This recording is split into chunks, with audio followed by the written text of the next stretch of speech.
Bapak Ibu, boleh nggak? Boleh. Luar biasa. Makan siang, makan malam. Lauknya tetap ikan asin. Izinkan saya ucapkan salam untuk para hadirin sekalian. Selamat siang. Luar biasa, semangatnya sangat ekstra. Tadinya 50%, sekarang jadi 100%. Baik Bapak Ibu semua yang sudah hadir hari ini, terima kasih sudah masih semangat dan excited untuk sesi berikutnya, yaitu sesi pemaparan materi dari Bawaslu. Jadi siang hari ini kita akan melaksanakan pelatihan dan akan mendengarkan pemaparan materi dari Bawaslu. Dan hari ini sudah hadir Bapak dari delegasi Bawaslu. Dan sebelumnya saya juga ingin menyampaikan urutan acara kita ini dari jam 13.30 sampai dengan 15.30 nanti akan mengadakan pelatihan Ayo Nyoblos sesi Bawaslu. Dan di sini narasumber kita sudah hadir, yaitu Bapak R. Alif Sudewo selaku Koordinator Kerjasama dan Hubungan Antar Lembaga Bawaslu Republik Indonesia. Tepuk tangan yang meriah Bapak Ibu semua. Jadi Bapak R. Alif ini merupakan koordinator ya Pak ya, koordinator kerjasama dan hubungan antar lembaga Bawaslu RI, dan pendidikan yang diraih oleh Bapak R. Alif Sudewo, pendidikannya S2 Ilmu Politik Universitas Indonesia. Luar biasa sekali Bapak Ibu semua, yang 50 peserta hadir hari ini adalah orang-orang terpilih untuk mengikuti pelatihan pemilu yang diselenggarakan oleh Gerakan Kebangsaan Indonesia, dan hari ini langsung dihadirkan dari delegasi Bawaslu. Kepada Bapak saya persilakan ke depan.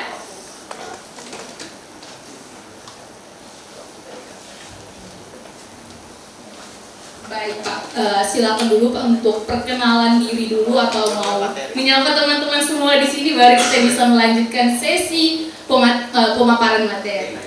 Oh boleh banget. Baik, terima kasih. Selamat siang, salam. Assalamualaikum warahmatullahi wabarakatuh. Om Swastiastu, Namo Buddhaya, salam kebajikan. Terima kasih. Sebelum memulai, karena tadi Mbak Moderator bilang ini orang-orang pilihan ya, luar biasa sekali. Saya boleh sedikit mau minta yel-yelnya karena ini jam-jam kritis ya. Jam-jam kritis, jam-jam siang, yang waktunya di hari weekend apalagi ya, waktu istirahat. Saya mau minta yel-yel nih. Ketika saya katakan semangat pagi, jadi Bapak Ibu, teman-teman, sahabat, nanti katakan pagi, pagi, pagi. Setuju? Setuju. Baik. Semangat pagi. Pagi, pagi, pagi. Semangat pagi. Pagi, pagi, pagi. Semangat pagi. Pagi, pagi, pagi. Terima kasih, luar biasa. Tepuk tangan untuk kita semua.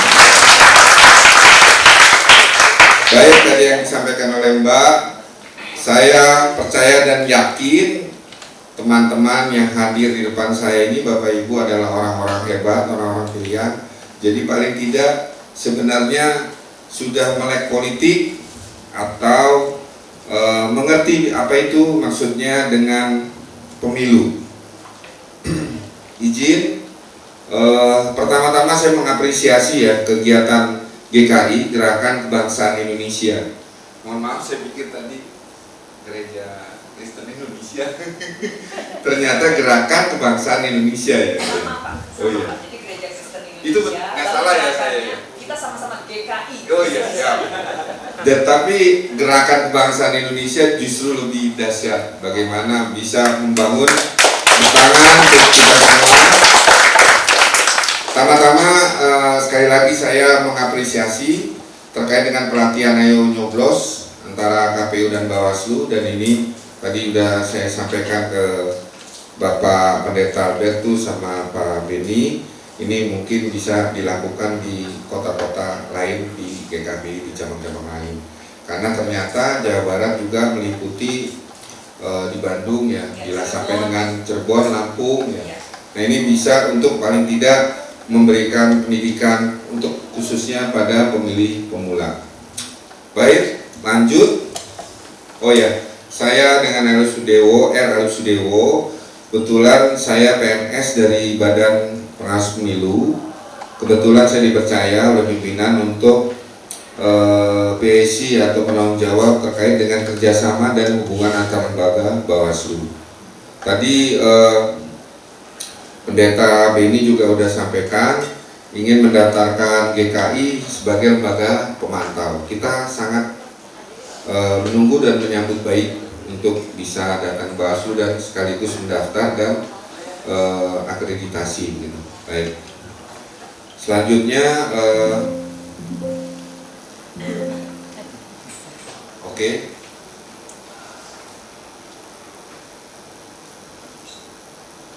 Baik.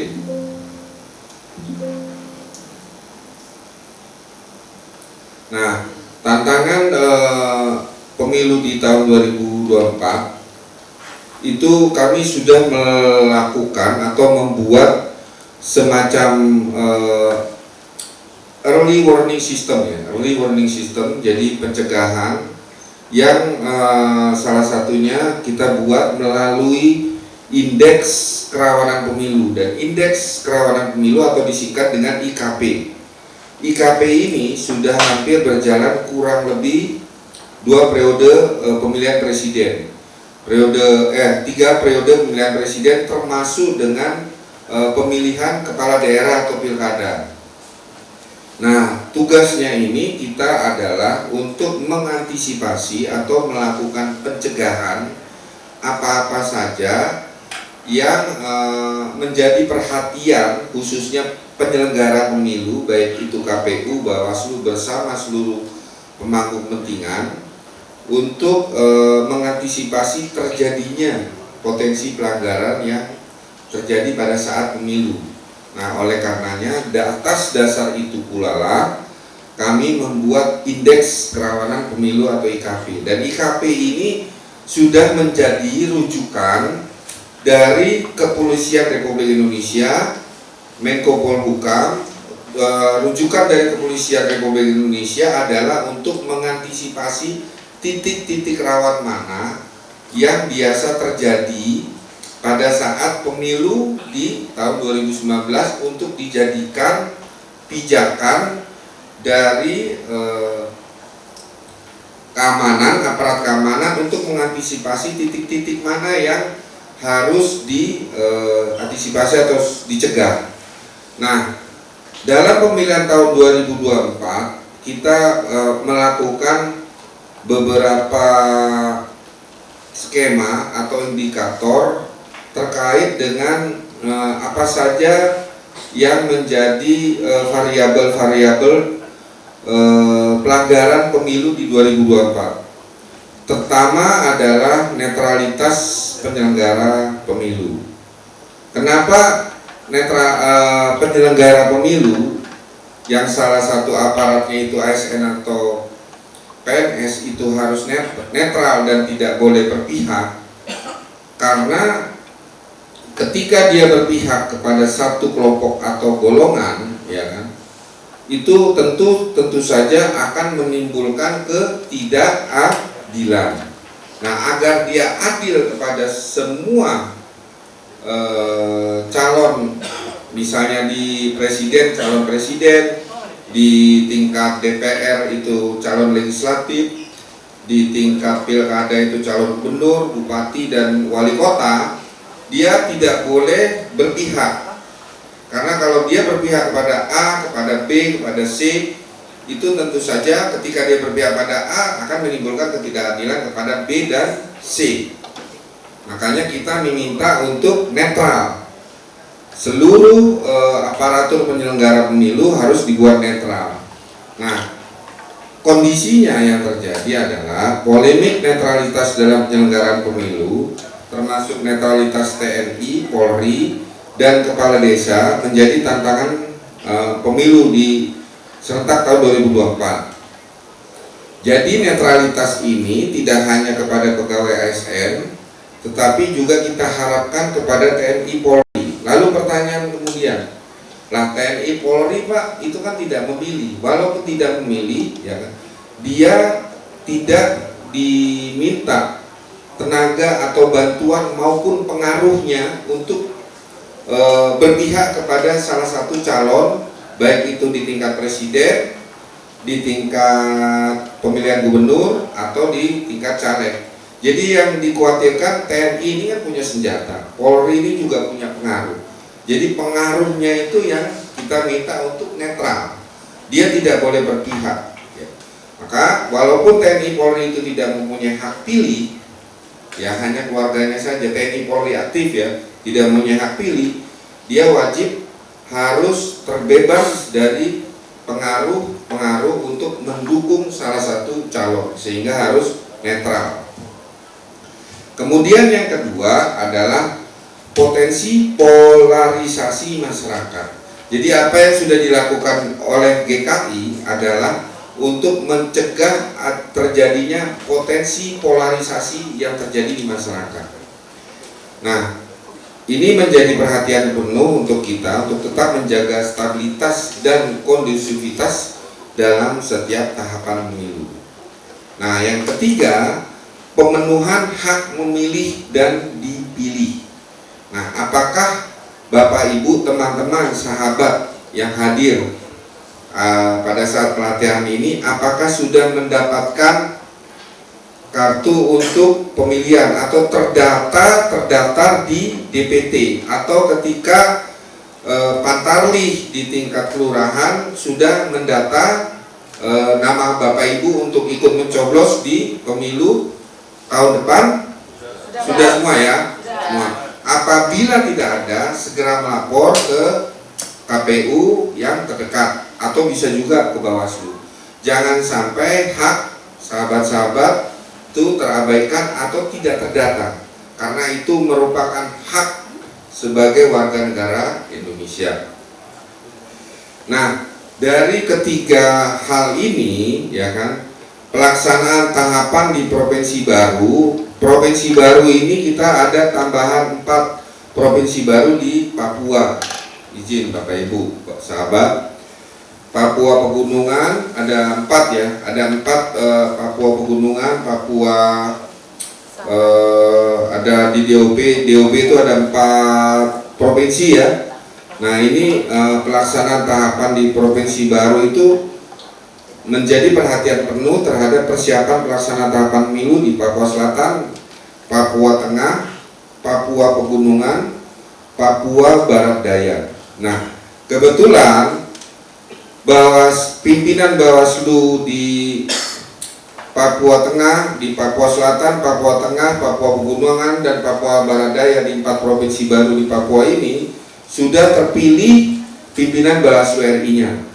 Tinggal sekarang lagi melakukan inventarisasi kebutuhan-kebutuhan apa saja untuk pembentukan sekretariat Bawaslu provinsi di 4 provinsi ini. Walaupun kabupaten kotanya sudah ada, sudah settle ya. Yang belum ada kan provinsinya. Nah, ini pelaksanaan tahapan di provinsi baru. Nah, kemudian mitigasi dampak penggunaan media sosial. Melakukan antisipasi terhadap penggunaan media sosial dan media digital dalam dinamika politik ke depan. Kemudian politik uang atau vote buying. Praktek politik uang yang masih marak terjadi di daerah, kesulitan utamanya adalah pada proses pembuktian ataupun pembuktian terbalik. Lanjut. Nah, urgensi dari pengawasan pemilu, ya kan? Ada 3 hal dalam konteks kenapa harus ada pengawasan pemilu. Yang pertama adalah terkait dengan urgensi pengawasan. Urgensi pengawasan ini meliputi kontrol agar tidak ada penyalahgunaan regulasi atau peraturan perundang-undangan. Kemudian checks and balance. Ketiga, mewujudkan keadilan pemilu atau electoral justice.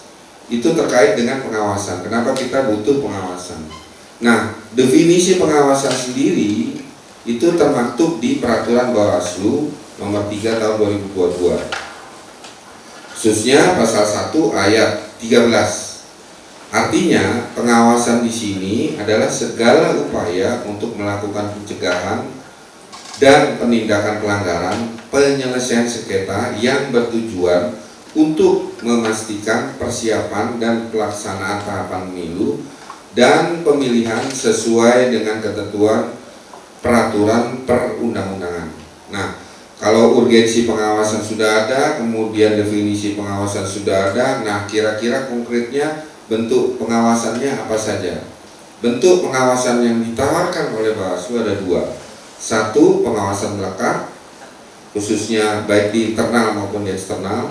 Kedua adalah pengawasan partisipatif. Tadi yang ketika memulai acara kegiatan ini, salah satunya pihak DKI ingin kunjungan ke Bawaslu untuk menjadi pemantau, itu adalah salah satu pengawasan partisipatif. Semakin banyak orang yang melakukan pengawasan bersama-sama secara individu maupun kelompok melalui organisasi yang terdaftar atau terakreditasi di Lembaga Pemantau Bawaslu RI, itu akan semakin baik. Semakin kita memberikan ruang kepada seluruh anak bangsa warga negara Indonesia untuk bersama-sama melakukan pengawasan, semakin kecil kemungkinan potensi pelanggaran itu terjadi. Jadi ini yang harus diperhatikan kita bersama. Ya, lanjut. Nah, kenapa masyarakat harus melakukan pemantauan? Ya, kan? Makanya tadi saya mendukung ketika Bapak Pendeta Beni akan datang kantor Bawaslu untuk melakukan verifikasi terkait dengan pemantauan, ya kan. Yang pertama adalah pemilu yang berintegritas adalah milik bersama. Pemilu adalah ekivalen atau sama dengan pembangunan atau kesejahteraan. Ya. Dari 270 juta penduduk rakyat Indonesia atau DPT-nya kurang lebih 204 ya, 204. Itu yang tadi disampaikan oleh Pak Moderator, 60%-nya itu adalah pemilih pemula.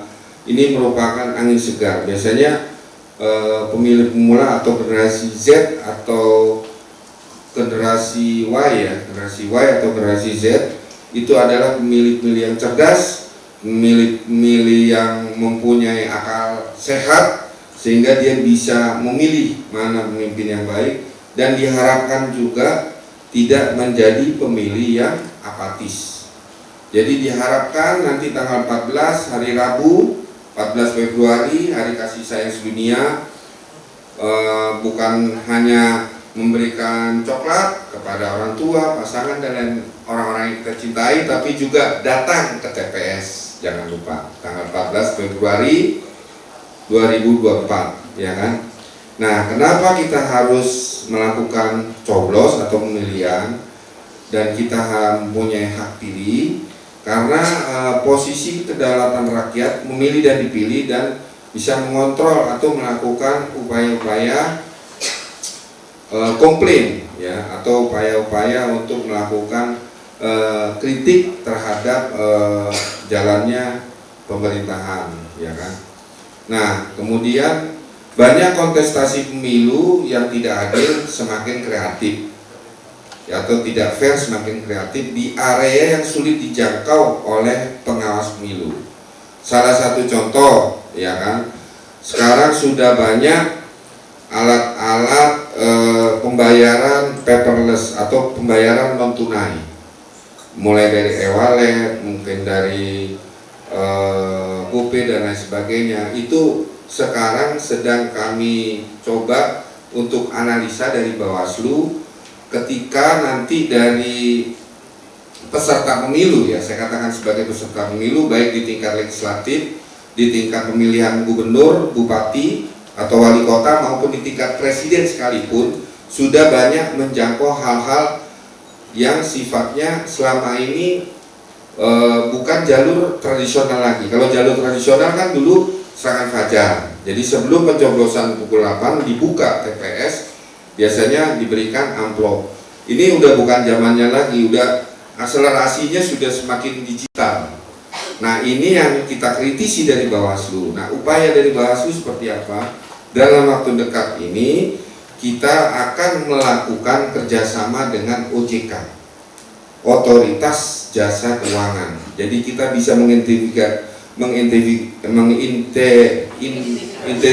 identifikasi dan investigasi, maksudnya investigasi terkait dengan titik-titik potensi-potensi atau pola ya, polanya seperti apa yang dilakukan oleh peserta pemilu. Nah biasanya di situ terlihat patternnya,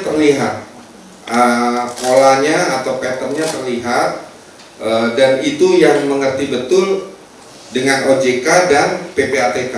Dengan PPATK kita sudah melakukan kerjasama, tinggal dengan OJK, dan mungkin ke depan juga kita dengan BI terkait dengan pengeluaran uang di setiap BI provinsi. Jadi besaran uangnya atau tarikan uangnya itu bisa masuk ke ranahnya PPATK atau bisa masuk ke ranahnya OJK. Oleh karena nanti ke depan rencana juga kita akan membentuk gugus tugas pengawasan politik uang.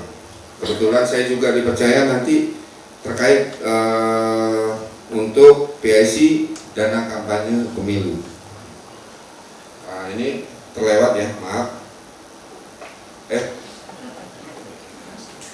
Kepencet tadi, maaf. Nah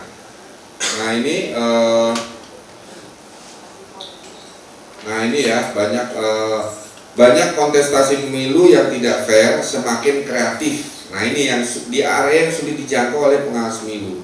Nah disinilah Bawaslu bisa masuk. Ya, yang selama ini bisa e-wallet, kemudian bisa yang bisa paperless, bisa saja nanti memakai QRIS gitu, ya kan? Sekarang sudah tidak langsung pemberian secara langsung atau tradisional lagi kan gitu. Lebih canggih lagi sekarang kan. Nah, ini yang kita akan mencoba mengantisipasinya. Salah satu tugas Bawaslu di area yang sulit dijangkau oleh pengawas pemilu. Nah, kemudian pengawas pemilu minim, tidak sebanding dengan oknum pelaku pelanggaran pemilu. Jadi kita harapkan Bapak Ibu sahabat-sahabat yang hadir siang hari ini juga bisa menjadi mata telinganya Bawaslu. Ketika nanti ada pelanggaran yang terjadi, jangan sungkan-sungkan, jangan segan-segan, segera laporkan di Bawaslu. Pertanyaannya, bagaimana Pak cara melapornya? Bisa melalui kalau Bapak Ibu nanti berkunjung ke website Bawaslu, di situ ada sigap lapor, bisa masuk ke sigap lapor, atau ada hotline nomor telepon, bisa langsung hubungi. Atau kalau mau langsung ditindaklanjuti, bisa langsung datang ke, kalau di sini kawasannya Bawaslu Jakarta Barat.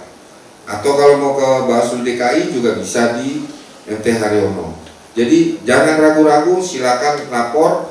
Ketika Bapak Ibu lapor, tidak usah khawatir, nama Bapak Ibu pasti aman. Kami akan lindungi, tetapi harus bersikap kooperatif ketika nanti kita akan mengundang untuk melakukan investigasi dan melakukan upaya penelusuran begitu. Nah, ini yang kita harapkan. Jadi karena Bawaslu aparatnya sangat sedikit di Indonesia, apalagi di tingkat Bawaslu RI maupun di tingkat provinsi kabupaten kota, ya kan, maka kita ingin mengajak sebanyak-banyaknya orang untuk terlibat. Oleh karenanya kita terbuka untuk melakukan pemantauan dari semua unsur, dari semua masyarakat, dari semua elemen kelompok masyarakat manapun, kita terima dengan tangan terbuka. Kemudian yang ketiga, ya kan, luas wilayah negara Indonesia, khususnya untuk wilayah sulit dijangkau, terutama di wilayah 3T, terdepan, terpencil, dan tertinggal. Juga tantangan kompleksitas penyelenggara pemilu, yaitu kecenderungan adanya pelanggaran yang semakin beragam variannya. Nah, kalau kemarin saya baru kunjung ke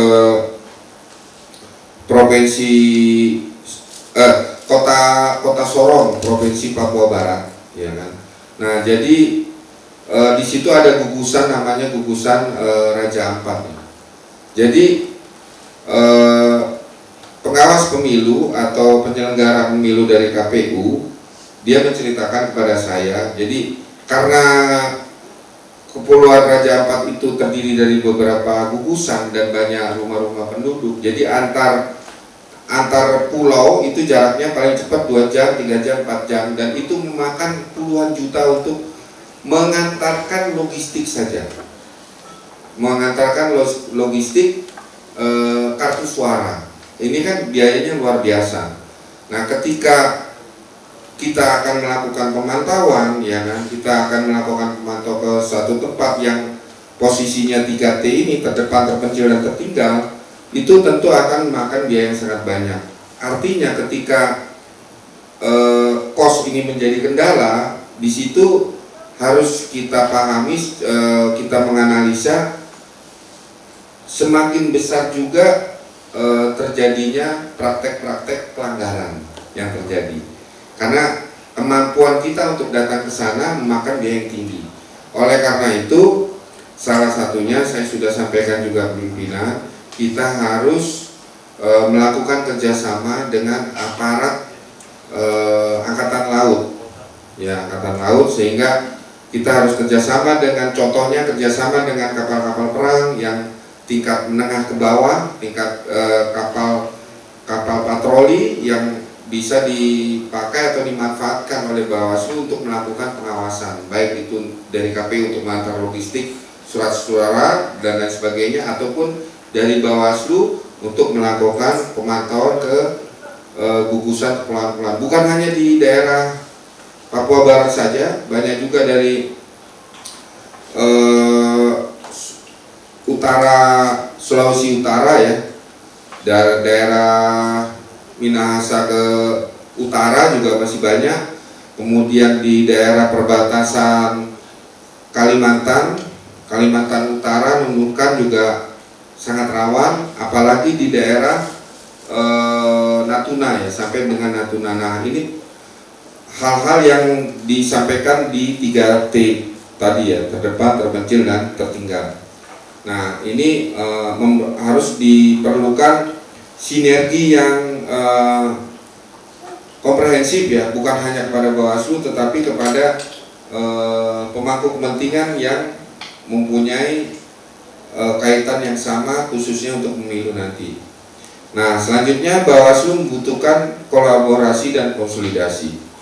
Nah, mohon izin Bapak Ibu, ya kan, membutuhkan kolaborasi dan konsolidasi ini semua elemen masyarakat dalam mengawasi dan memantau pemilu. Salah satu tujuan saya diutus oleh pimpinan anggota Bawaslu RI adalah, salah satunya adalah bentuk kolaborasi antara Bawaslu dengan sahabat-sahabat GKI di sini. Nah, itu salah satunya. Karena kita jujur saja, Bawaslu tidak bisa bekerja sendirian. Ya, jadikanlah pemilu 2024 ini sebagai rumah kaca. Jadi semua masyarakat mempunyai hak, mempunyai mata, mempunyai telinga untuk bisa melihat pemilu di 2024 apakah melakukan curangan atau tidak. Jangan segan-segan untuk melakukan pelaporan kepada Bawaslu. Nah, kemudian kita juga meminta untuk gerakan Ayo Pantau merupakan wujud komitmen masyarakat sipil dalam mengawal pemilu yang jujur, adil, dan demokratis. Ya, lanjut. Nah, di sini saya sampaikan, ya, kekuatan GKI dalam gerakan Ayo Pantau. Bawaslu sekali lagi mengapresiasi setinggi-tingginya yang dilakukan oleh GKI. Ya kan, GKI adalah merupakan kelompok religius yang memiliki kekuatan intelektual, kekuatan spiritual, dan kekuatan moral dengan jaringan yang kuat. Ini menurut kami menjadi modal awal untuk bisa menjadi pelopor, menggerakkan kaum muda untuk melek politik, mau terlibat dalam gerakan Ayo Nyoblos dan Ayo Pantau. Oleh karenanya, mari kita berikan aplaus atau apresiasi untuk kita semua. Nah, kekuatan pemuda yang tadi disampaikan bahwasannya secara kuantitatif ada sekitar 60% lebih, ya kan, adalah usia-usia produktif itulah yang akan menentukan nasib bangsa Indonesia 5 tahun ke depan pada saat pencoblosan. Kita ingin memilih pemimpin yang jujur, adil, ya kan? Pilihlah yang sesuai dengan hati nurani Bapak Ibu. Ketika ada proses pelanggaran yang terjadi di depan mata kita, sekali lagi jangan ragu-ragu, lapor ke Bawaslu terdekat atau bisa lapor ke aplikasi kami, ya kan? Nah, di dalam kekuatan pemuda menjadi pelopor gerakan, ya kan, secara kuantitas proporsi pemilih muda pada pemilu 2024 berdasarkan DPT itu sekitar 52% atau kurang lebih yang tadi disampaikan. Ini sebenarnya menurut DPT ya, daftar pemilih tetap itu 52%. Kalau ekuivalen dengan jumlah penduduk itu ada 106.358.447.000 anak muda yang mampu memberikan pengaruh lebih banyak kepada generasi yang sejaman atau generasi Z. 100 juta ini kalau umpamanya di antara anggota ASEAN sudah berapa negara nih Bapak Ibu? Ya, sudah bisa membentuk negara sendiri nih. Jadi kita harapkan bahwasannya kalau ingin mendapatkan pemimpin yang jujur dan adil, mari kita pilih bersama-sama, mari kita melakukan hak pilih kita pada tanggal 14 Februari di tahun depan. Kemudian secara karakter, generasi Y atau generasi Z dengan karakternya yang kreatif, digital native, open minded, percaya diri, lebih mudah berbaur dan bersosialisasi serta berpikir out of the box, mampu memberikan warna alternatif dan segar dalam pemilu 2024. Itu yang kita harapkan. Sebenarnya ini adalah salah satu keunggulan dari Indonesia. Keunggulan kita mempunyai 100 juta pemilih generasi Z yang akan nanti ke depan menjadi pengganti pemimpin Indonesia masa yang akan datang.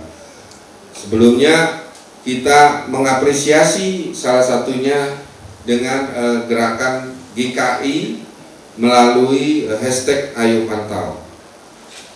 Nah, yang ketiga, secara prinsip juga pemuda merupakan pelopor anak muda yang punya spirit, semangat dan nilai idealis. Ya kan?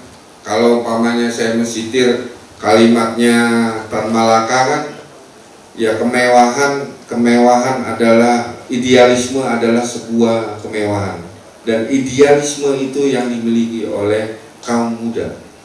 Jadi berbahagialah sebagai kaum muda atau generasi Z, dan jangan lupa nanti memilih di tanggal 14 Februari, pilihlah sesuai dengan hati nurani, ya kan? Jangan lupa untuk melakukan pengawasan bersama, jadikan pemilu tahun 2024 ini sebagai rumah kaca yang bisa kita lihat, kita bisa, Bapak Ibu yang hadir di sini bisa menjadi mata, telinga untuk bisa memberikan informasi terkait dengan potensi-potensi pelanggaran apa yang terjadi di depan kita. Semoga pada saat nanti pemilu di 2024 betul-betul tidak terjadi hal-hal yang tidak kita inginkan seperti pemilu di 2019. Kemudian yang keempat adalah pemuda adalah figur pemimpin masa depan, ya kan? Makanya kami dari Bawaslu mendukung secara penuh gerakan hashtag Ayo Pantau pada pemilu 2024 adalah laboratorium untuk menempa diri menjadi pemimpin di masa mendatang. Lanjut. Nah, tantangan GKI dalam mengajak pemuda dalam gerakan atau Ayo Pantau, atau bisa juga bapak-bapak pendeta, ya kan, kemudian dari izin dari Buddha, dari Hindu ya Pak, dari Hindu, dari Balubi ya, dari Matakin, GKI dari Sikh, mungkin juga salah satunya bisa memberikan penyuluhan kepada para umatnya bahwasannya pemilu di 2024 kepada umat, baik di umat Kristiani, umat di Katolik, umat di Hindu, umat di Buddha, umat di Matakin maupun umat di Muslim, untuk bersama-sama menghimbau kepada para umatnya agar bisa melakukan pemilu damai. Pemilu damai bagaimana? Jangan menimbulkan hal-hal yang melakukan diskriminatif, kemudian hal-hal yang melakukan pressure atau penekanan, tetap mempunyai sikap cerdas dalam melakukan interaksi di media sosial, baik di Instagram, di Facebook, kemudian di Twitter atau sosmed sejenisnya. Nah, sekali lagi saya katakan tantangan GKI dalam mengajak pemuda dalam gerakan atau hashtag Ayo Pantau. Satu, tidak sedikit pemuda yang apatis dan apolitis. Sementara pemilu masih dianggap domain elit kelompok tua. Imbasnya, anak muda seringkali dijadikan objek politik ketimbang bersama-sama diajak merumuskan gagasan platform figur kandidat. Jadi kita yang hadir di sini, Bapak Ibu yang hadir di sini harus menjadi subjek pemilu yang menjadi lebih baik lagi, pemilu yang adil, bermartabat, ya kan, egaliter, yang bisa bersama-sama oleh masyarakat, oleh seluruh kelompok agama untuk bisa menentukan nasib bangsa melalui pemilu di tahun 2024. Kemudian yang kedua, pemuda tidak dilibatkan sejak dalam perumusan regulasi kepemiluan. Nah, ini poin 2, walaupun kita dari penyelenggara pemilu, kami dengan berani melakukan otokritik. Jadi ketika DPR sebagai badan pembuat undang-undang atau legislasi itu dia tidak mengakomodir kaum muda. Apa sih yang diinginkan? Konsepnya pemilu nanti seperti apa? Seharusnya dia mengakomodir kaum muda untuk bersama-sama, duduk bersama-sama untuk mengkonsep kira-kira regulasinya seperti apa.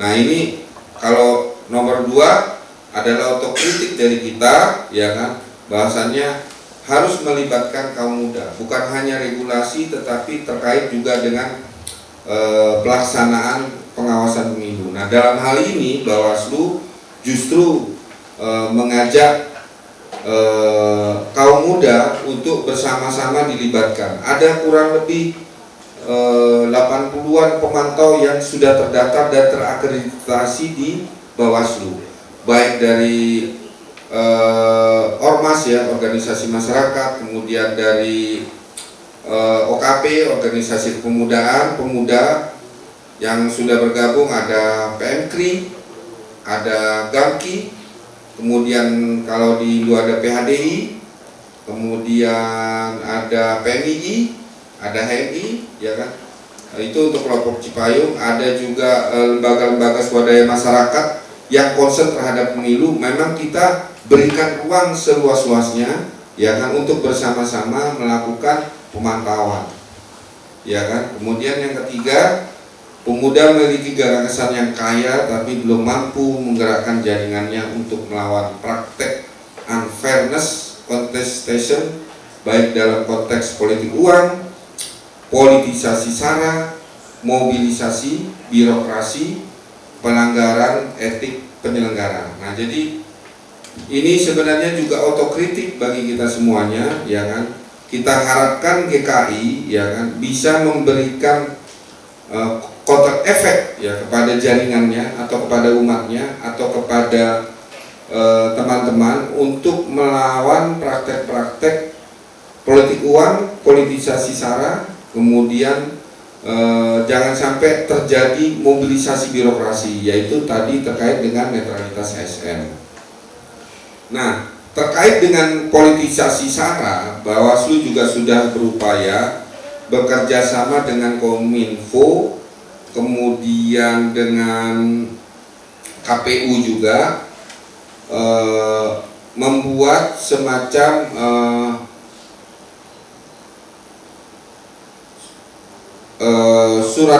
surat task force, ya, atau tim atau task force atau gugus tugas yang nanti bersama dengan Kominfo melakukan filter terkait dengan berita-berita hoax. Nah, ini mesinnya ada di Kominfo. Nah, kebetulan kita dilibatkan oleh Kominfo untuk memfilter berita-berita hoax. Jadi mesinnya ada di Kominfo, tetapi Kominfo butuh Bawaslu kira-kira apa yang melanggar. Nah, itu nanti dikaji oleh Bawaslu, dianalisa oleh Bawaslu, kemudian nanti hasilnya itu kita elaborasi bersama pimpinan, kemudian kita putuskan untuk kita rekomendasikan ke Kominfo. Ketika nanti ada berita-berita hoax atau berita-berita bohong atau berita-berita hate speech atau ujaran kebencian, sosial media yang melakukan itu ya, itu bisa di take down oleh Kominfo. Nah, sebelumnya kita juga sudah melakukan kerjasama dengan sosial media. Dengan Meta kita sudah melakukan kerjasama. Meta itu adalah kumpulan yang berafiliasi antara Facebook, Instagram, Twitter, itu tergabung di dalam Instagram, Facebook, WhatsApp. Ya maaf, dengan WhatsApp kita sudah kerjasama. Nah, jadi mereka bersepakat ketika nanti ada berita-berita bohong, ya kan, kita memberikan rekomendasi kepada Menkominfo untuk di take down. Nah, namun perlu kami sampaikan di sini Bapak Ibu, bahwasannya pengalaman di pemilu 2019 kemarin tidak serta-merta mudah untuk Kominfo itu men-take down. Ya, saya sebutkan saja seperti Facebook dan Instagram. Kenapa? Karena mereka punya regulasi sendiri. Dan kantor pusatnya itu bukan di Indonesia tapi di Singapura. Jadi ketika kita mau coba rekomendasikan untuk take down, ya kan, itu mereka mempunyai regulasi sendiri bahwasannya ini adalah salah satu hak kebebasan dia berekspresi, ya kan. Nah, namun klausal perjanjian atau klausal regulasi yang sudah ditetapkan oleh Kominfo ini kemungkinan akan berbeda nanti di pemilu 2024. Kita harapkan Kominfo punya otoritas penuh karena salah satu penyumbang terbesar, ya, penyumbang terbesar baik di Instagram maupun di Facebook adalah masyarakat Indonesia yang paling banyak. Ini yang menjadi perhatian bagi kita, ya. Nah, kemudian ini tadi udah, ya. Oh, belum.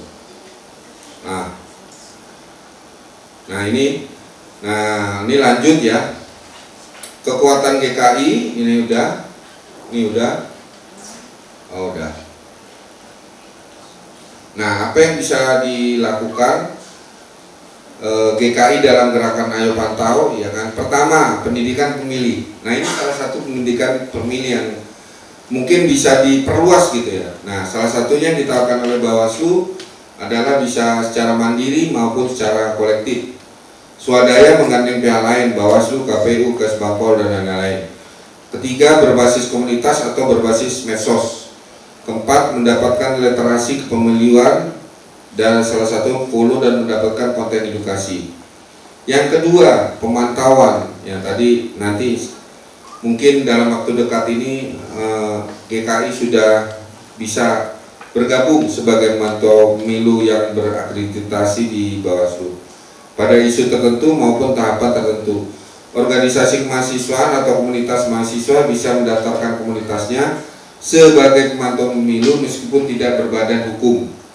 Pasal 2 ayat 2 di Perbawaslu terkait pemantauan. Jadi teman-teman mahasiswa kalau ingin mendaftar, ya kan, itu bisa langsung mendaftar sebagai pemantau atau bergabung bersama komunitas digital pengawasan partisipatif di dalam aplikasi namanya Jarimu Awasi. Caranya bagaimana? Bisa masuk ke website Bawaslu, di situ ada aplikasi Jarimu Awasi. Nah, itu bisa ada media komunikasi di situ bersama komunitas digital pengawasan. Nah, ini di Jarimu Awasi pemilu.bawaslu.go.id. Mungkin teman-teman bisa bergabung di sini. Nah, di dalamnya bisa melakukan percakapan melalui forum, bisa melihat Bawaslu secara update, melakukan pengaduan. Nah, pengaduan online tidak hanya di Sigap Lapor, tapi juga bisa di Jarimu Awasi Pemilu. Nah, kemudian menjadi pengawas TPS atau PTPS. Nah, pengawas TPS ini dapat diisi oleh calon PTS minimal yang sudah berusia 1 yang paling dasar 17 tahun dengan persetujuan Bawaslu Kabupaten Kota dan minimal lulusan SMA atau sebelumnya minimal 25 tahun atau lulusan SMA. Bisa silakan mendaftar dengan meminta persetujuan Bawaslu Kabupaten maupun Kota. Kemudian yang kelima, kolaborasi bersama Bawaslu dalam pemangku kepentingan dalam melakukan penguatan pengawasan partisipatif di tingkat lokal. Ya. Ini yang coba kita tawarkan kepada GKI, kira-kira apa saja yang bisa menjadi sinergis atau menjadi kebermanfaatan untuk GKI ke depan. Karena pada dasarnya semua paradigma pemantauan merupakan gerakan deterrent efek, yaitu upaya untuk menghindari atau mencegah terjadinya praktek kecurangan pemilu. Gerakan deterrent efek adalah gerakan pemantauan yang menimbulkan efek mencegah terjadinya kecurangan pemilu. Pendidikan kepada masyarakat dan pemantauan dilakukan dalam rangka meningkatkan literasi pemiluan dan mencegah praktek kecurangan pemilu. Ya, baik, lanjut izin. Nah, kolaborasi GKI dengan Bawaslu. Nah, ini lebih konkret lagi dalam sosialisasi pengawasan partisipatif. Saluran pengawasan partisipatif bisa melalui pendidikan pengawas partisipatif. Kedua, bisa melalui forum warga pengawasan partisipatif. Ketiga, bisa melalui pojok pengawasan. Keempat, kerjasama dengan perguruan tinggi. Kelima, kampung pengawasan partisipatif.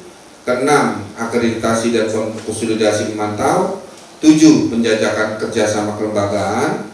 8, penggunaan teknologi informasi dan pengawasan partisipatif, pelaporan dan permohonan sengketa. Ke-9, komunitas digital pengawasan partisipatif yang tadi melalui aplikasi Jarimu Awasi Pemilu. Nah, kemudian kemitraan GKI dalam sosialisasi pengawasan partisipatif. Bawaslu menjadi partner kerja GKI dalam sosialisasi pemilu dan pemilihan serentak tahun 2024. SDM dan fasilitas Bawaslu di setiap level ruang pojok pengawasan atau fasilitas kantor itu bisa dilakukan bersama-sama, baik itu di provinsi maupun di kabupaten kota. Ketiga, kader pengawasan partisipatif kita sudah 25.000 orang.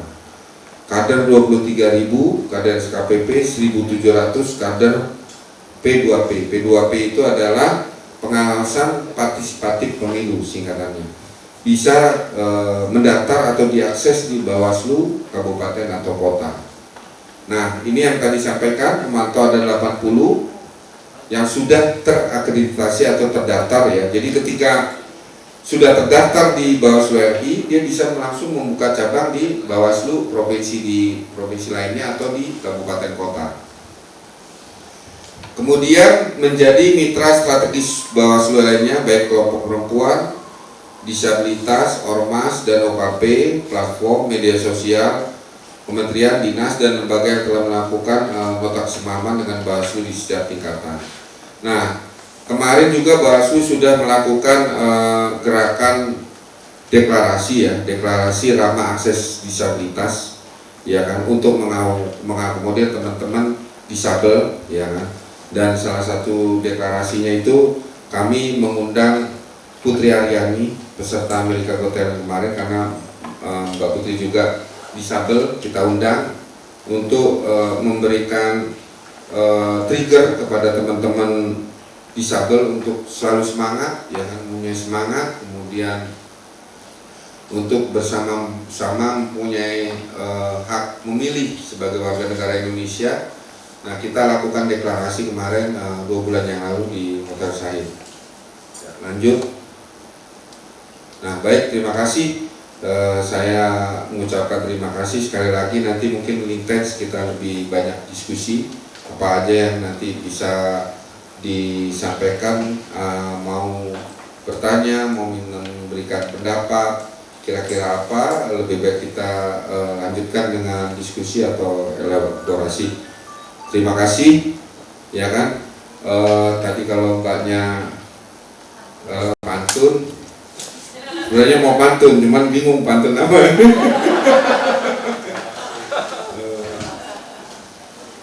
Ya baik, ya lagi ya. Ya terima kasih. Saya katakan GKI, Bapak Ibu katakan luar biasa ya. GKI. Ya, terima kasih. Selamat siang. Baik, terima kasih banyak kepada Bapak R. Alif Sudewo, luar biasa sekali. Teman-teman selalu diberikan yel-yel, terus materi yang sangat informatif. Tepuk tangan yang meriah. Aduh, puas nggak pemaparan materi yang disampaikan Bapak tadi? Kenceng dong suaranya. Puas nggak? Luar biasa gitu dong. Senyum apa? Capstone deh katanya. Baik Bapak Ibu semua, selanjutnya kita akan memasuki sesi tanya jawab. Jadi, udah ada aja tuh yang angkat tangan tuh.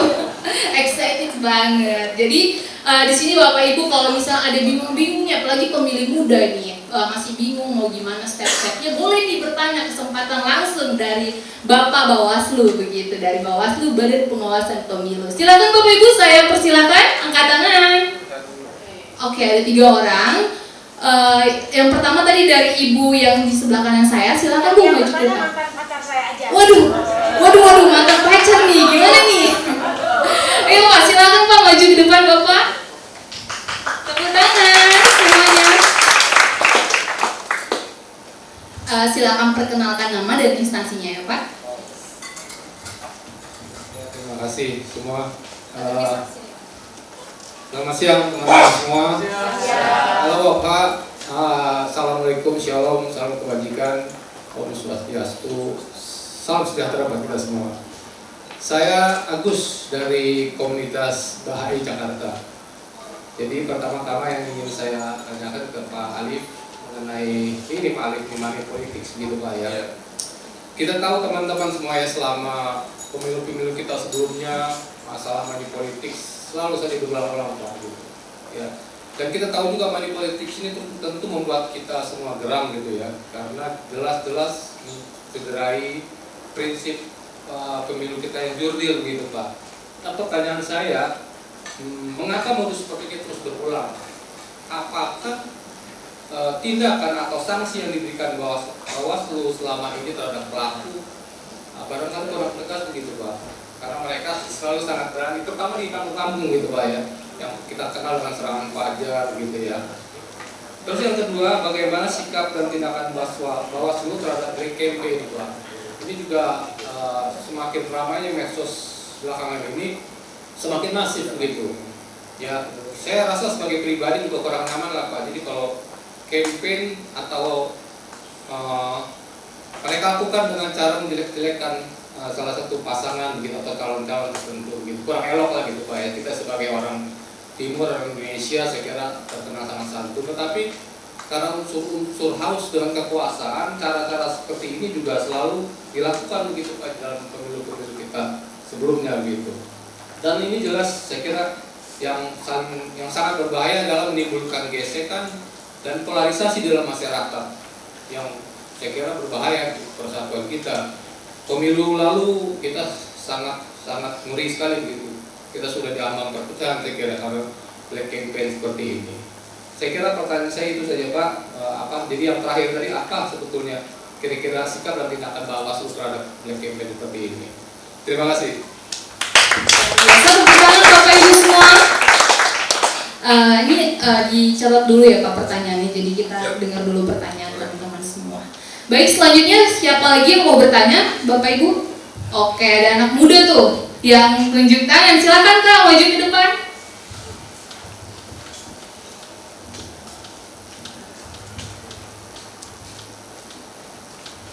Nanti perkenalan nama, terus umur, instansinya ya Kak.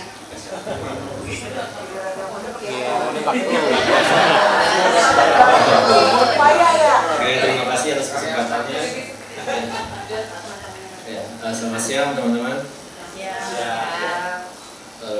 Saya Ata dari JAI Kakak saya bukan kakak. Jadi malu. Itu malu dia. Mungkin saya bertanya gini Pak, yang kita tahu kalau setiap pemilu itu masih ada aja setiap masalah yang ada Pak. Dan mungkin apakah dengan menanggulangi tersebut dengan menggunakan sistem online bisa menjadikan lebih minim Pak?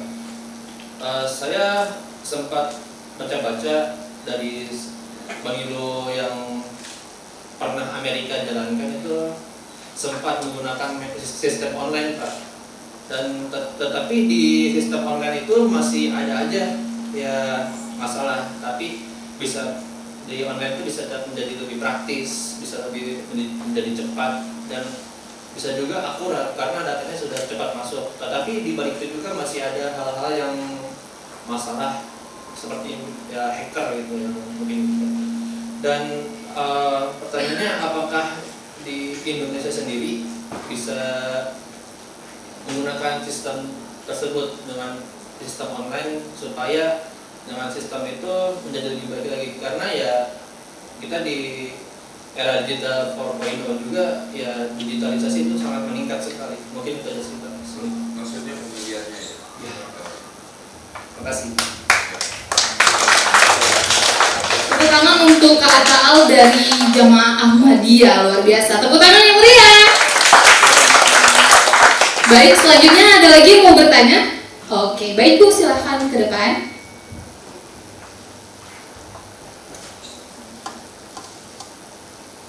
Jangan lupa Bu, perkenalan diri dulu. Terima kasih Bapak, Ibu, Pak Alif untuk kesempatannya. Saya Indra Meira dari Jemaat MKBP Menteng Lama di Jakarta Selatan. Yang saya mau tanya Pak, yang nanti yang betul-betul ketika pemilu, kita kan punya beberapa TPS ya, masing-masing ada dapilnya untuk pemilihan DPRD, DPR, dan DPRD tingkat 1, tingkat 2, DPD, Presiden. Yang ingin saya tanyakan itu ya Pak, kalau di TPS itu kan pasti ada saksi-saksi dari Bawaslu ya. Nah, Saksi dari partai, dari peserta atau dari Bawaslu? Saya belum ya saya kurang Pengawas kali mengerti. Ya. Oh, kalau saksi itu bukan dari Bawaslu ya? Saksi dari peserta pemilu dari partai. Oh, dari partai. Berarti ada di tiap TPS itu minimal 18 saksi. Iya. Dari 18 partai. Iya, 18 partai. Iya. Oke, berarti mereka nggak netral ya, saksi-saksi itu ya, memihak kepada partainya masing-masing. Iya. Yang ingin saya tanyakan itu berarti dari sisi Bawaslu-nya adalah mengawasi saksi, mengawasi sistem perhitungannya. Kesemuanya. Iya. Oke. Nah itu kan karena itu yang paling kritikal sebenarnya ya, perhitungan suara itu. Nah, saya yang kurang mengerti Pak, dari perhitungan di TPS itu, masing-masing TPS itu kan memvalidasi pemilih, siapa yang terpilih, kemudian menjadikan data itu sahih, segini yang terpilih itu sampai tingkat Bawaslu ya. Nah itu prosesnya bagaimana ya Pak ya? Sampai kan itu pasti dari TPS RT, kemudian mungkin ke kelurahan atau ke kecamatan atau Bawaslu sampai ke tingkat pusatnya gitu ya Pak ya. Itu yang saya kurang mengerti bagaimana ini, apa di situ masih ada upaya-upaya untuk mencuri data gitu, mengirim data dari A ke B gitu Pak, gitu ya Pak. Karena bagaimanapun sebetulnya pengawasan itu adalah suara itu tidak tercurangi selain dari medsos ataupun apa gitu ya yang membohongi, hoax itu yang membohongi pemilih. Itu sih Pak dari saya. Terima kasih.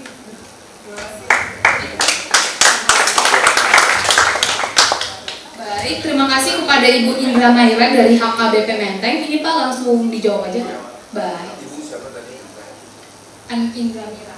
Bu Mira. Baik, terima kasih. Tadi seingat saya izin duduk ya. Tadi udah berdiri. Saya jawab yang terakhir dulu nih dari Bu Mira. Memang di Bawaslu setiap TPS itu ada pengawas TPS namanya, atau kita biasa singkat dengan PTPS. Itu satu pengawas, satu TPS, satu pengawas, satu TPS. Nah, tugasnya Bawaslu itu, pengawas TPS itu adalah mengawasi proses penghitungan. Yang pertama, apakah sesuai dengan peraturan perundang-undangan, baik peraturan PKPU maupun Perbawaslu itu sendiri. Nah, kalau melihat proses pemilu di tahun 2019 kemarin, ya, Bawaslu melakukan proses mempunyai aturan sendiri, yaitu Bawaslu melakukan pengawasan sekaligus melakukan pengawalan penghitungan suara itu dengan melakukan sistem ketika sudah keluar hasil rekap penghitungan suaranya di TPS, itu biasanya petugas kami itu diminta untuk memfoto kemudian langsung dikirim ke pool masing-masing. Ada sistemnya, kita di pool kalau dia wilayahnya misalnya contohnya di Jakarta Barat, itu ada poolnya di Jakarta Barat, lalu kemudian nanti dikirim ke RI, kemudian dikumpulkan atau dikompilasi semua hasilnya untuk menjadi bahan rujukan ketika KPU melakukan rekap. Nah, rekapnya ini kan dari TPS, ya mekanismenya dari TPS ke kelurahan dari kelurahan kecamatan, dari TPS melalui kelurahan kecamatan, baru kabupaten, kemudian dari kabupaten melakukan sidang pleno khususnya terkait dengan BA atau berita acara di tingkat DPRD, ya, di tingkat kabupaten kota, di tingkat 2 maupun sampai ke RI. Kalau di RI itu adalah pemilihan legislatif calegnya. Nah, dari hasil itu kita bisa melakukan pengawasan dan pemantauan sekaligus melakukan cek and recheck. Nah, mekanisme nanti yang akan dilakukan oleh Bawaslu ini kan PKPU kampanyenya ini kan baru keluar dari PKPU, baru terundangkan maksudnya, baru terundangkan. Nah, kita juga sudah akan mencoba menyandingkan dengan Perbawaslu kampanye juga. Nah, ini sedang kita proses.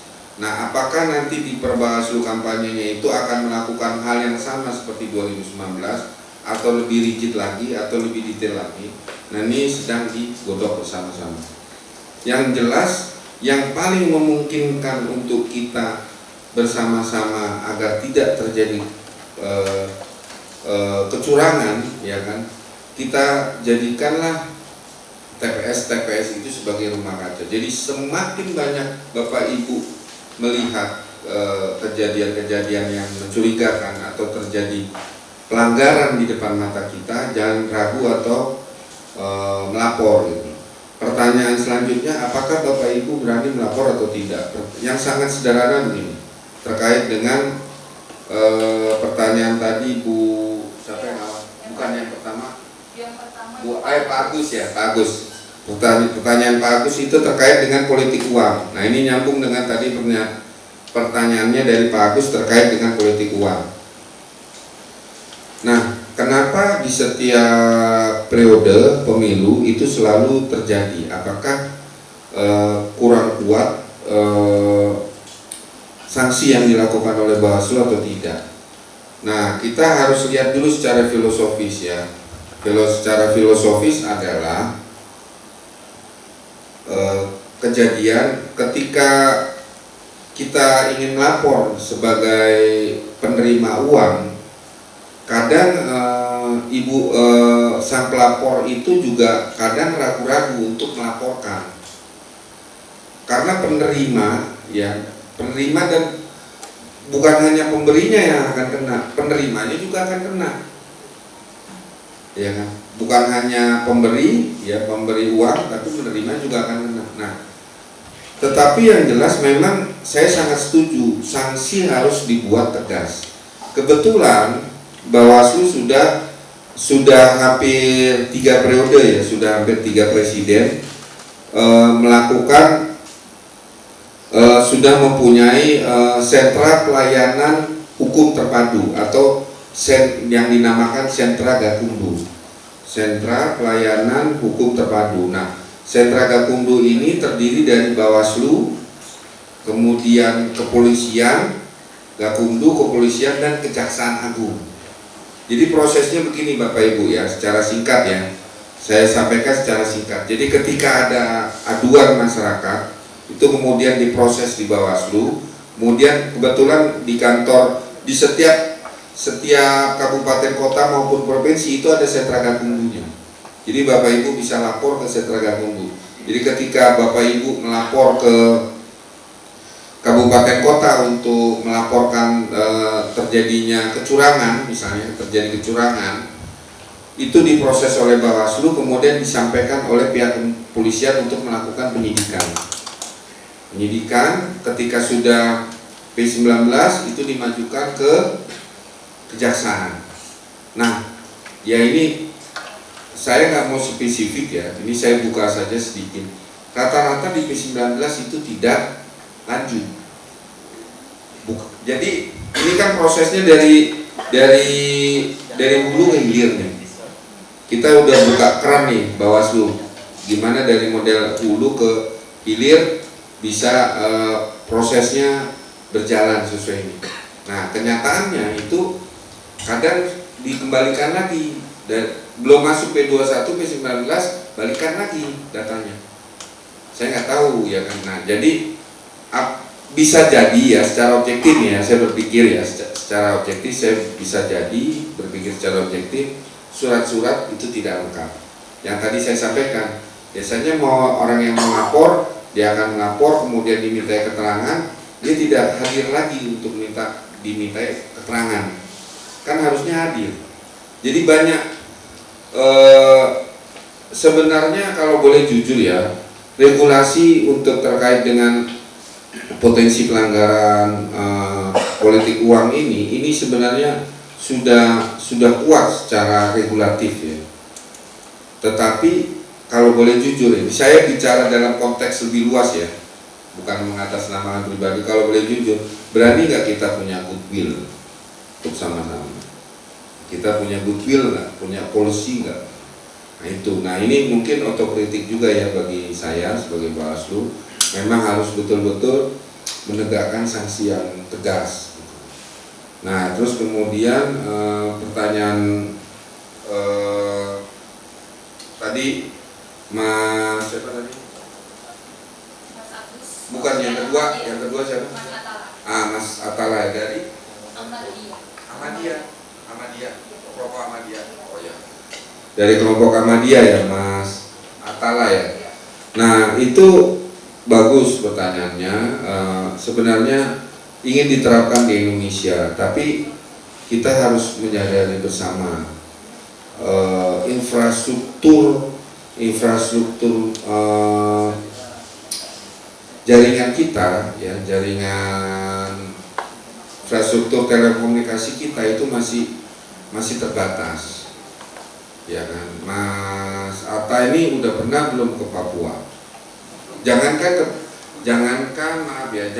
ke Papua, di wilayah Jawa aja kadang kalau kita ke daerah selatan gitu ya, daerah Jawa, daerah pantai bagian selatan itu kadang-kadang sinyal on off ya kan. Kalau kata ada yang bilang Ustadz login sama logout gitu. Kadang suka login, kadang suka logout ya kan, gitu Mas ATA, ya kan. Nah itu satu ya, infrastruktur jaringan. Kemudian yang kedua, kesadaran kita terhadap melek teknologi kita sejauh mana. Walaupun saya menyadari seluruh Indonesia sudah sangat baik dan sangat paham terkait dengan teknologi gitu. Apalagi kalau dilihat dari persentase, kemarin saya kunjungan ke Google, kantor Google dan ke kantor Meta ya, bahwasannya Indonesia adalah salah satu negara terbesar di dunia yang menjadi pengikut internet, salah satu pengikut internet terbesar, baik itu di Facebook, Instagram, ya terutama di Facebook dan Instagram. Tapi kalau generasi Y sama generasi Z kan biasanya Instagram. Nah itu terbesar. Nah ini yang harus diperhatikan terkait dengan infrastruktur jaringan, Mas Atta dari Ahmadiyah ya, dari Ahmadiyah. Nih walaupun ketika Bawaslu melakukan audiensi dengan Menkominfo Pak Joni Plate ya, Pak Joni Plate, beliau pernah menyampaikan langsung bahwasannya sebenarnya kita siap ya, kita tinggal kita kasih satelit di atas Papua, kita kasih satelit di atas Kalimantan, kita kasih satelit di atas Sumatera, itu bisa. Tapi saya menyadari tidak sederhana itu, karena kondisi geografis, kondisi alam kita itu sangat luar biasa. Amerika buat online seperti itu ya, itu sudah 400 tahun Mas merdeka, dia udah settle banget, negara country settle banget, udah 400 tahun. Kita baru 78 aja udah canggih kayak gini, bersyukur lah kita. Mungkin itu ya Mas Atta ya, balikin ke moderatornya.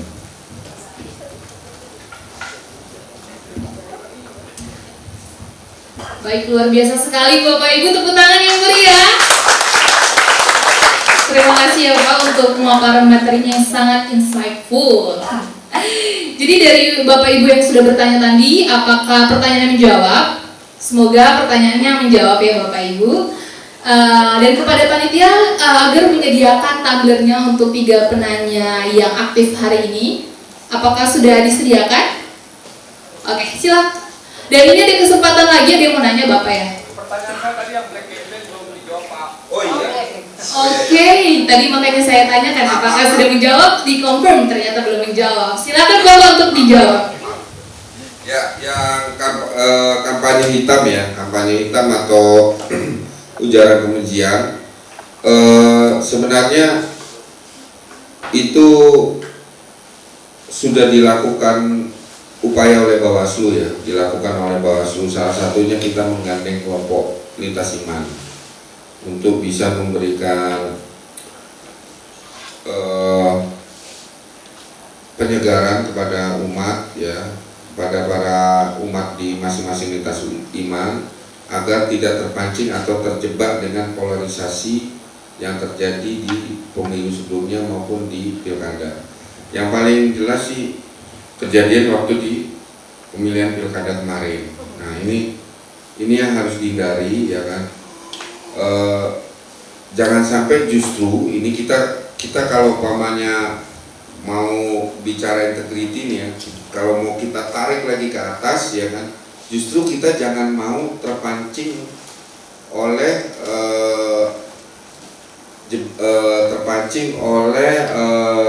insight dari keinginan, bisa saja ini keinginan dari luar negeri untuk memecah belah Indonesia. Kita kan nggak tahu, ya kita kan nggak tahu, karena sebenarnya sejatinya kita Indonesia ini kan bersaudara. Ya kita ini adalah satu-satunya, Bapak Ibu harus saya ingatkan lagi, kita satu-satunya negara yang tidak memakai bahasa penjajah. Kita harus bangga, tepuk tangan untuk Indonesia. Coba perhatikan, Malaysia dia pakai mayoritas kelas-kelas bahasa Inggris. Kemudian ini kita compare ya. Kemudian Brasil dia bahasa Spanish. Argentina, Brasil, sampai ke daerah selatan sampai ke Argentina itu Spanish semua, karena dia dijajah oleh Spanyol. Ya kan? Malaysia yang dekat tetangga kita aja itu bahasa Inggris, India bahasa Inggris, hanya Indonesia loh yang pakai bahasa Indonesia. Ya, dan kita damai-damai aja. Kalau saya dulu rumah saya di Selipi, ya kan, Selipi, daerah Selipi, itu daerah Anggrek Cendrawasih ya, paling dekat lah dari sini. Mungkin ada yang rumahnya daerah Selipi, di daerah Anggrek Cendrawasih. Itu di dekat rumah saya ada gereja, ada masjid, ada gereja Salom, ada gereja AKBP.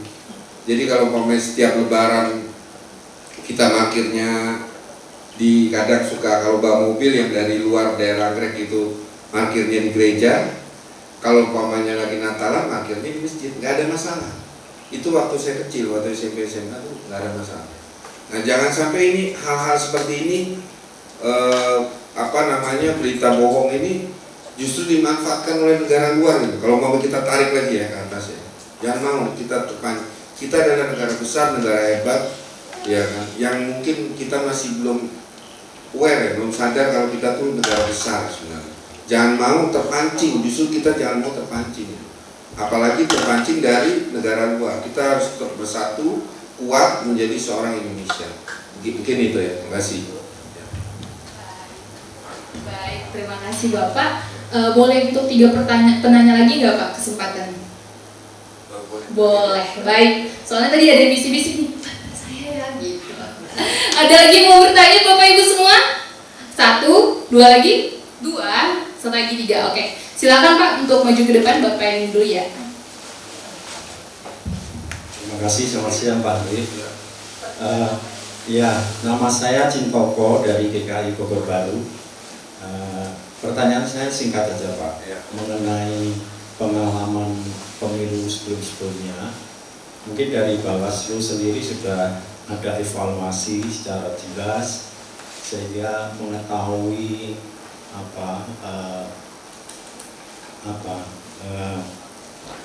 ketidakwajaran atau kesalahan-kesalahan yang dilakukan. Nah, sehingga kita tahu kriteria kesalahan dalam pelaksanaan pemilu yang dilakukan oleh KPU, kemungkinan juga Bawaslu pasti tahu, lalu dari partai mungkin juga tahu. Nah, yang saya pertanyakan, dari urutan-urutan itu, kira-kira dari pihak mana yang paling banyak melakukan kesalahan? Itu satu. Yang kedua,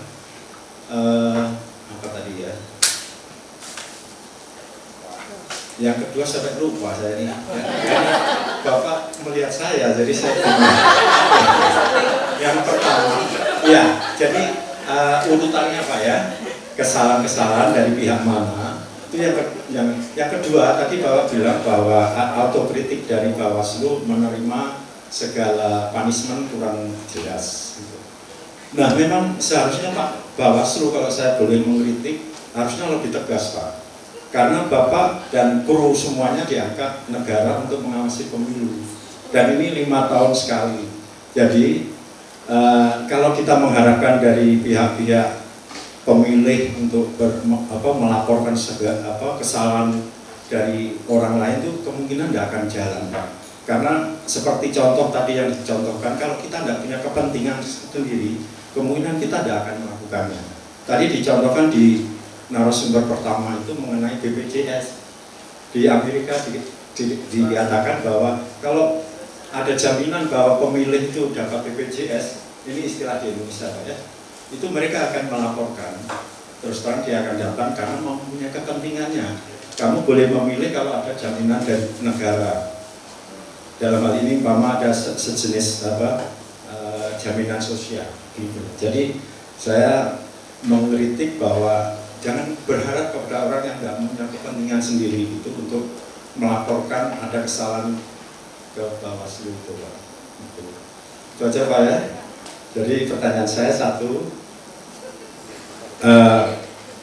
bentuk kesalahannya apa dari pihak KPU, pihak partai atau pihak pemilih yang salah. mohon di sharing Pak ya. Terima kasih Pak. Baik, nggak salting lagi kan Pak, salah tingkah. Terima kasih untuk pertanyaannya Bapak Koko Hadi. Untuk dua penanya lagi, boleh langsung maju ke depan nggak dua-duanya?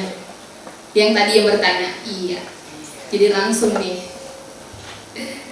Silahkan kenalkan namanya Pak, lalu instansinya. Oh iya. It's okay, Pak. Silakan. Perkenalkan, nama saya Dewa Barat, saya dari GKI Cipinang Indah. Bapak Ibu, kita sebagai pemilu ini saya dulu sebelum saya bertanya, saya dulu setelah mendapatkan pemilu yang kritis dan bertanggung jawab, maka ini perlu juga saya share ke Bapak Ibu. Sejak itu saya jadi berpikir bahwa tidak cukup hanya memilih, tapi kita harus cari tahu siapa yang kita pilih dengan kritis. Baru berikutnya adalah menjadi pemilih tidak hanya kasih suara, tapi kita harus memberikan kontribusi di sana. Saya berikutnya adalah Pak, begini, tentang syarat komunitas atau orang pribadi yang ikut bisa menjadi pengawas pemilu itu apa saja Pak? Karena saya yakin di masyarakat kita banyak sebenarnya yang konsen seperti kami, ada beberapa komunitas yang tidak legal gitu ya, tapi punya hati, punya niat untuk bisa menjadi pengawas pemilu. Nah syaratnya apa sih Pak? Itu pertanyaan pertama. Kedua, saya adalah guru Pak. Nah bisa Bapak bayangkan kalau saya masuk seminggu itu di 12 sampai 14 kelas yang kategori mereka bisa jadi pemilu. Nah, saya di sana itu mempengaruhi mereka bukan untuk memilih salah satu calon pasangan, tapi menyadarkan mereka bahwa lawanlah malasmu pergi ke TPS, harus pergi ke TPS, dan kamu harus memberikan kontribusi sebagai tanggung jawab kamu. Nah, kadang Pak, aku kan nggak jelasin siapa mau dipilih, tapi di stasiun istirahat mereka nanya, Bapak sebenarnya milih siapa? Sampai hari ini saya nggak berani jawab Pak, batasannya apa sih Pak? Gitu, karena kan buat saya sendiri saya nggak mau ngajak mereka, tapi lebih kepada proses penyadaran aja untuk berkontribusi. Terima kasih Pak. Baik, langsung saja Kak. Oke, perkenalkan Bapak Ibu, nama Dion Sirait dari GKI Menteng. Mungkin untuk tanggapan Pak Alif, jadi kalau menurut saya tadi kan ada pendekatan partisipatif begitu ya. Kalau saya ini untuk pendekatan partisipatif saya tidak sepakat gitu. Karena apa? Karena menurut saya pribadi bahwa itu adalah tanggung jawab Bawaslu yang seharusnya diselesaikan backlog itu yang harus diselesaikan dari hulu ke hilir begitu ya. Mau pas pada saat pengajuan ataupun pas saat penyidikan. Jadi jadi mungkin masukan saya kepada Bawaslu ya mohon backlog itu diselesaikan supaya jangan memindahkan beban kepada kami gitu. Kami sebagai pemilih ataupun pengawas dalam artian saksi begitu ya. Itu mungkin saya Pak masukan. Terus yang kedua adalah dari pertanyaan nih Pak, dari slide-slide yang tadi saya nggak melihat tren pelaporan dan yang dihasilkan dari laporan-laporan masukan masyarakat ataupun temuan Bawaslu. Jadi slide tadi nggak hidup bagi saya sebagai peserta. Itu mungkin kalau Bapak ada tren data yang dilaporkan dan diselesaikan itu alangkah baiknya. Itu pertanyaan nomor 1 saya Pak. Nomor 2 saya adalah terkait tadi mungkin tolong laporkan ke Awasi Jarimu dan semacam berbagai platform begitu ya, yang mungkin platformnya itu terlalu banyak dan tumpang tindih padahal kapabilitasnya sama.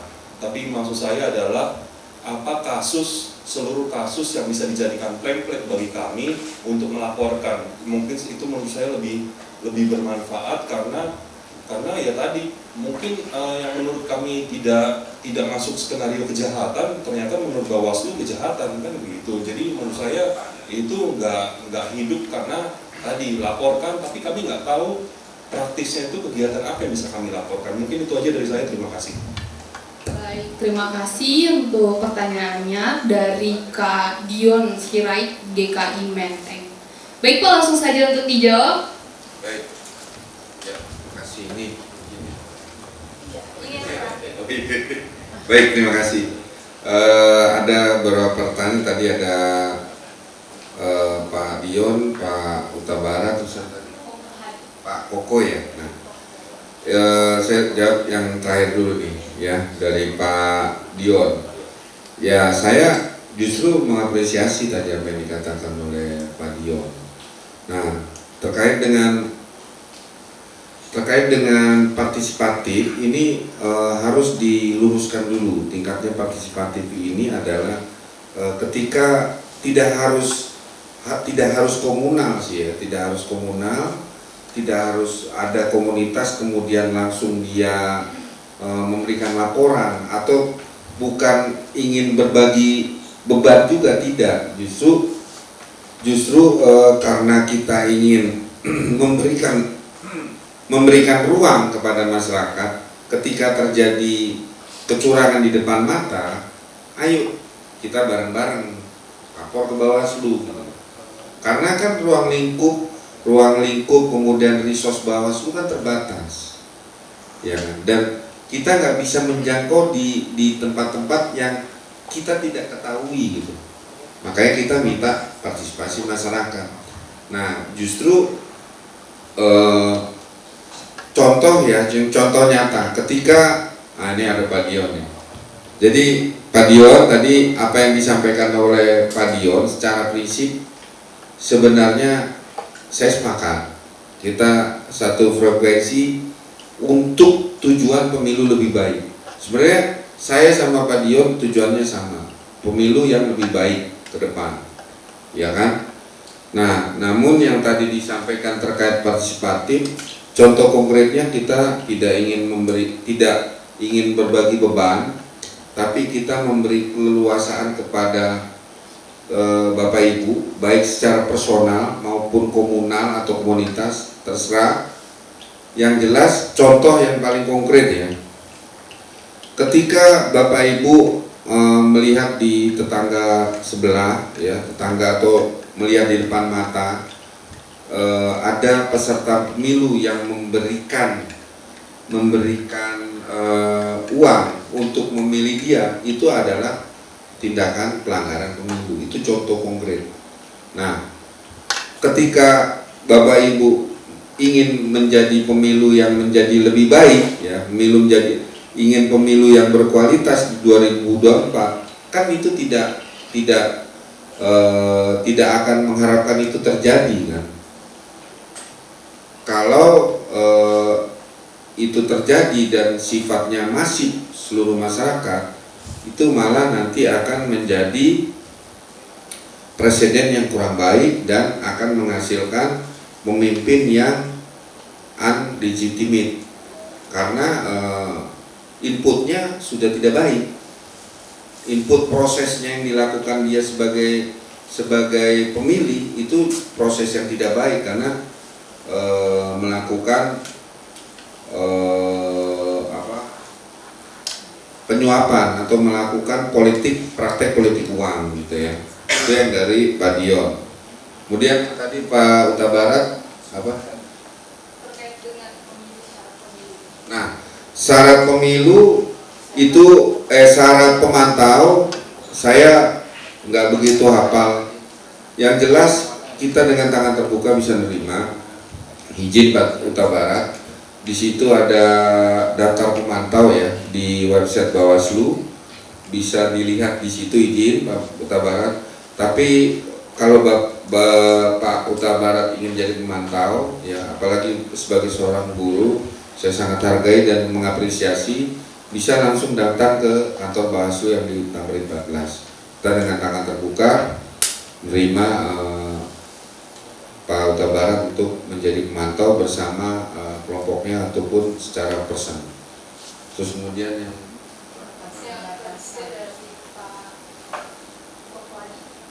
iya Pak Koko terkait tentang autokritik apa hasil evaluasi kejadian apa sebenarnya yang sudah terjadi? Oh, ini kayak seperti data kan, terus Oh. terjadi dan bagaimana tanggapan Bawaslu terkait dengan autokritik? iya, yang jelas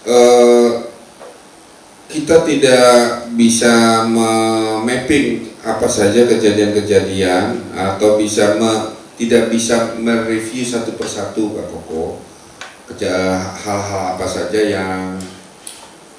saja yang timbul ya kan, tetapi itu menjadi bekal khususnya untuk Bawaslu untuk dijadikan pijakan, mengevaluasi, melakukan otokritik ke Bawaslu sendiri, apa yang harus dilakukan untuk menjadi lebih baik lagi di pemilu tahun 2024 ya. Yang jelas Bawaslu sekarang ya, Bawaslu kini dan sekarang dan ke depan mungkin kita selalu open minded kok.